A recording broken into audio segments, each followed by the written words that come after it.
En moyenne, un homme mesure 1,78 m et pèse 86 kg. Mais comparé aux personnes que nous te montrerons dans cette vidéo, ces valeurs sembleront ridicules. Aujourd'hui, nous te présenterons les géants les plus étonnants de l'histoire. De véritables géants qui firent sensation partout où ils passèrent. Tu apprendras également comment ces géants utilisèrent leur énorme taille à leur avantage. Alors, reste à l'écoute, ici, sur Bon à savoir. Commençons notre vidéo avec un vrai géant, qui prit d'ailleurs le mot « géant » dans son pseudo. Né en France en 1946, André René Roussimov s'est fait connaître en tant que lutteur sous le nom de André le Géant à la fin des années 1960. D'une taille incroyable de 2,24 m et pesant 240 kg, il était annoncé sur le ring comme la 8e merveille du monde et était un adversaire redoutable face à des légendes de la lutte comme Hulk Hogan ou le tout aussi géant King Kong Bundy. Malmené par les autres dans son enfance parce que son menton et son front avaient grandi de façon disproportionnée, lui donnant une apparence très inhabituelle, André tira tout de même le meilleur parti de les attributs physiques et se retrouva même dans le Guinness des records en 1974 en tant que lutteur le mieux payé au monde. Il travailla également comme acteur, jouant Bigfoot dans la série télévisée The $6 Million Man et le géant physique dans le film fantastique The Princess Bride. André le Géant souffrit de sa taille et de son poids hors norme. Atteindre des proportions aussi gigantesques est dû à un trouble du développement, l'acromégalie. André luttait constamment contre de fortes douleurs dorsales. Les chevilles supportaient à peine son poids et il devait subir des opérations répétées. Il essayait de soulager sa douleur avec de grandes quantités d'alcool et on dit qu'à un moment donné, il buvait jusqu'à 14 bouteilles de vin d'affilée. En 1993, à l'âge de 46 ans seulement, le géant décéda finalement d'une insuffisance cardiaque. Son corps dut être transporté aux États-Unis pour y être incinéré, car aucun crématorium n'était assez grand en France. Poursuivons avec un homme que l'on surnomma le gentil géant, et qui demeure officiellement l'homme le plus grand ayant jamais existé. L'Américain Robert Wadlow était un géant de 2,72 m, presque aussi grand que le plongeoir de 3 mètres à la piscine. Robert naquit en 1918. À seulement 4 ans, il mesurait déjà 1,63 m et à l'âge de 8 ans, il était plus grand que son père, qui mesurait quand même 1,82 m.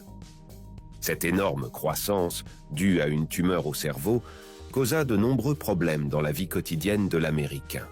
Il ne trouvait sa place nulle part et tous les vêtements et chaussures devaient être fabriqués sur mesure. Les os de les jambes étaient également endommagés par cette croissance trop rapide. Il devait porter des attelles métalliques et généralement s'aider d'une canne pour marcher. Néanmoins, Robert essaya de faire de son mieux dans la vie. Adolescent, il rejoignit diverses organisations et participa à des campagnes en faveur de la diversité et de l'humanité. Face au fait que tout le monde le dévisageait partout où il apparaissait, il répondait simplement avec humour « Je suis au-dessus de tout ça ». Ce n'est que lorsqu'un médecin le qualifia publiquement d'anomalie qu'il entama une action en justice afin de récupérer des dommages-intérêts. La taille physique de Robert Wadlow n'avait d'égal que celle de les ambitions.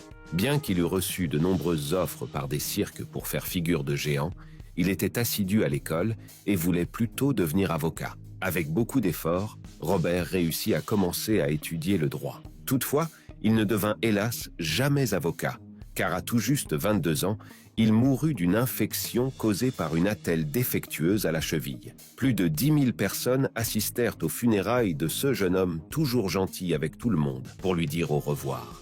Venons-en maintenant à un géant qui utilisa sa taille et sa force immense pour gagner sa vie dans ce que l'on appelle les freak shows dans les cirques. Le Canadien Édouard Beaupré, qui vécut de 1880 à 1904, était également l'une des personnes les plus grandes de tous les temps, mesurant 2,52 m. En plus de sa taille incroyable, le géant de Willow Bunch, en rapport avec le nom de sa ville natale, possédait une force immense. Édouard avait des problèmes à l'école, mais cela ne l'empêcha pas de faire des choses remarquables. Par exemple, à l'âge de 17 ans seulement, il souleva publiquement un cheval de 400 tonnes. Voulant devenir un jour cow-boy professionnel, il travailla dans une ferme pendant son adolescence. Cependant, lorsqu'à l'âge de 21 ans, il atteignit un poids d'environ 170 kg et continuait de grandir, il fut contraint d'enterrer ce rêve et commença alors à voyager à travers le pays avec un cirque dans lequel les gens l'observaient bouche bée et où il montra son immense force lors de performances pendant des compétitions. Le géant de Willow Bunch décéda par la suite de la tuberculose à l'âge de 23 ans seulement. Le géant qui suit est toujours en vie aujourd'hui. Sultan Kösen est actuellement l'homme le plus grand du monde avec les 2,51 m. Né en 1982, ce Turc grandit normalement jusqu'à l'âge de 10 ans. Une tumeur le fit toutefois grandir anormalement par la suite, jusqu'à atteindre des proportions gigantesques. Sultan est incapable de travailler ou même de vivre une vie normale, bien qu'il le veuille désespérément. Il doit en effet surmonter de nombreux défis dans la vie quotidienne. Par exemple, il ne peut pas marcher sans béquille, ni entrer dans une voiture quelconque, et il a besoin de vêtements et de chaussures sur mesure. Également victime de brimades à l'école, il eut longtemps du mal à trouver son âme sœur, mais connut quand même une fin heureuse. En 2013, Sultan Kösen épousa Merve Dibo, une Syrienne mesurant 80 cm de moins que lui et qu'il aime tel qu'il estimated. Le chinois Zhang Shichai est un exemple de la façon dont on peut utiliser sa taille gigantesque afin de gagner de l'argent et continuer à vivre normalement.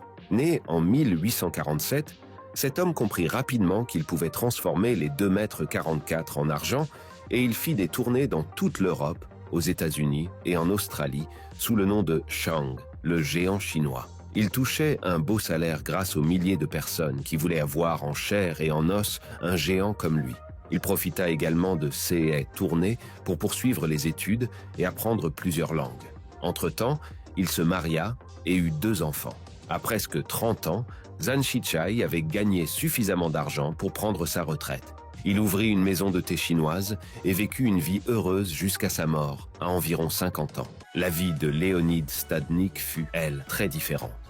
L'Ukrainien entra dans le Guinness des records en 2008 en tant qu'homme vivant le plus grand du monde, avec une taille de 2,57 m et chaussant du 68.